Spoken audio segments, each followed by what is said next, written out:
Hello governors, it's your Wheelie Vibe back in with another video, and today is part 1 of ranking all the characters in LEGO Marvel Superheroes.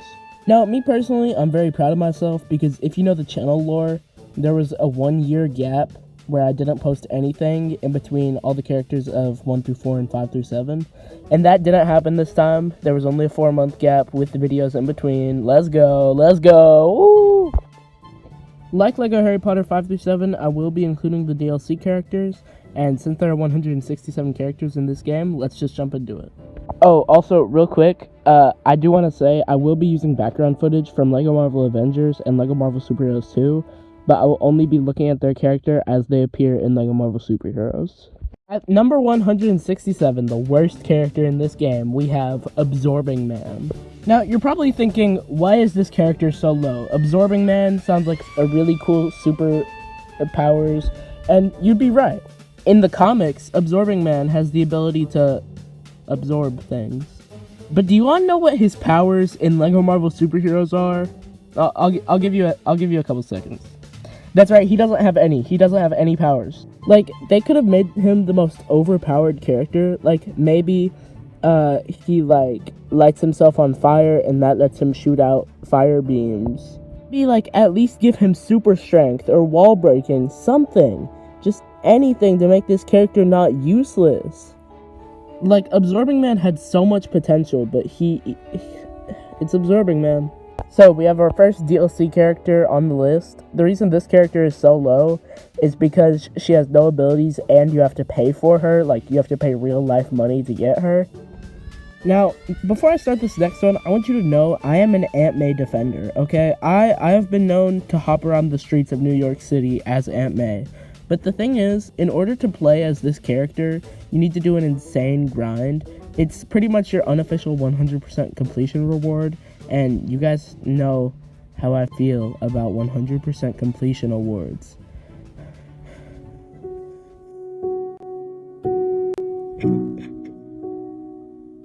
I still haven't unlocked Voldemort. It's been literally years, and I still haven't unlocked Voldemort. I got a new save file and everything, and I still don't have him.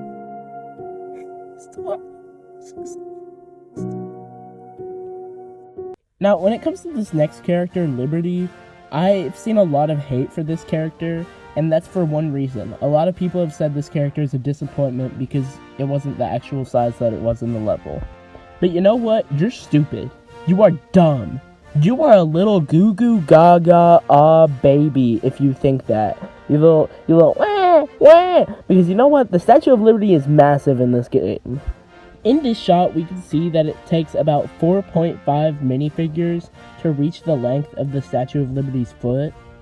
So, using pixel measurements, we can determine that the Statue of Liberty's leg is 21 minifigures tall, which means the entire statue is a staggering 70 minifigures tall. And assuming the minifigures in this game are the average height of a minifigure, which is 1.5 inches, we can determine that in this game, the Statue of Liberty is 105 inches tall, which is basically 8'7". This Statue of Liberty is 8'7". You wouldn't be able to go anywhere in this game. You would not fit in any levels.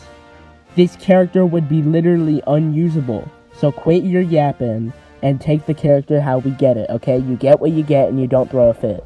So this character is actually pretty interesting, not because of her powers, because she doesn't have any, but because of her appearance. So as you can see, her character icon is different than her actual appearance in the game. Me personally, I like the character icon version with the shorter ponytail more, but tell me which one you like more in the comments. Or if you don't want to comment something, don't do that, you know. Next up we have Pepper Potts. Again, not much to say about her. She doesn't have any abilities.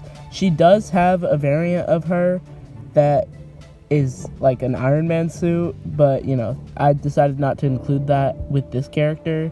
I made it its own separate character later on. Next up is Gwen Stacy. Why is she so ugly? That's all I have to say about this character. Why is she so ugly? Like, there's just something about this character that makes it very ugly. Next up, we have the Iron Man 3 version of Mandarin.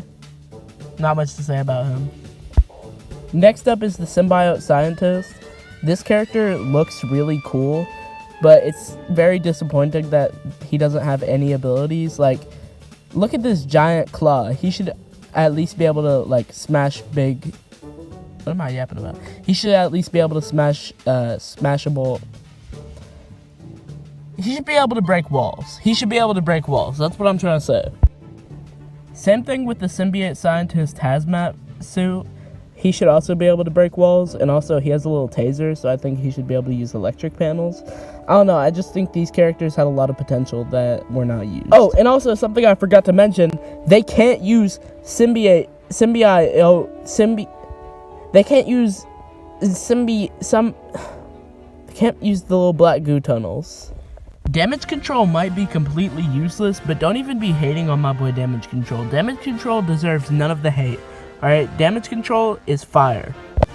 Alright, the next character on our list is Volstagg.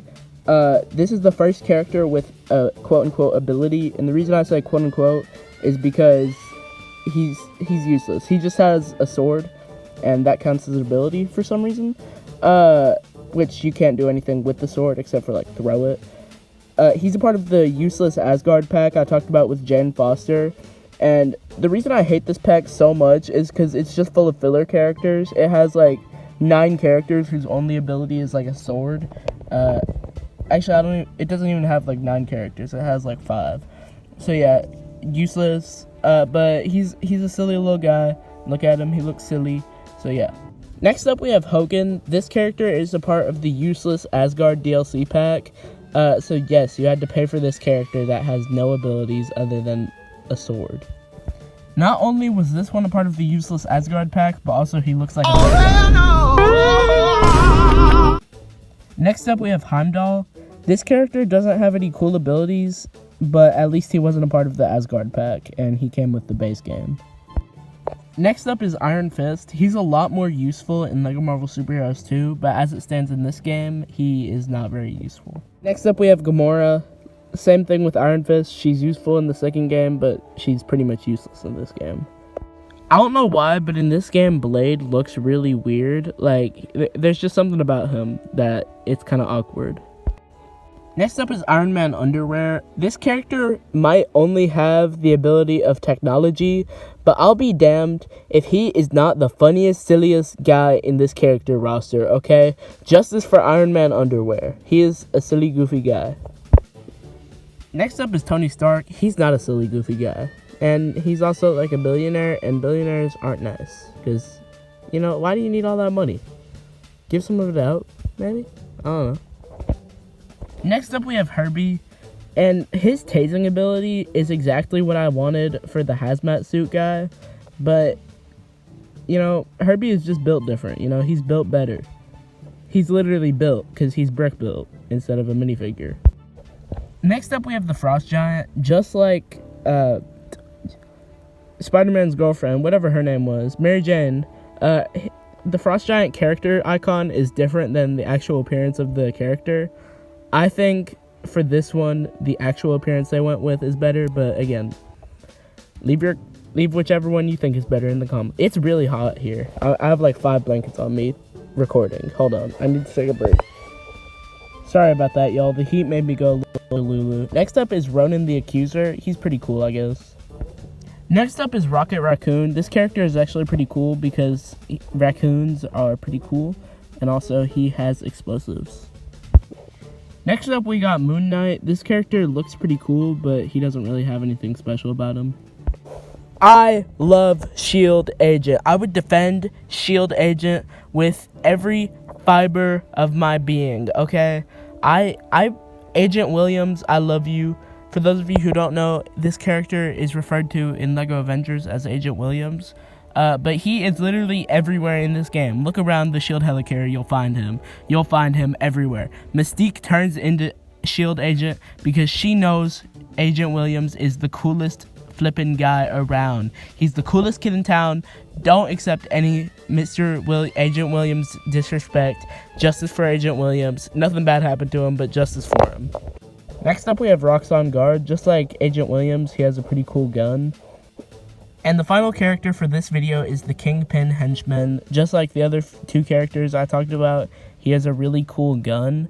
I don't know how to explain it. It's just a cool gun, you know.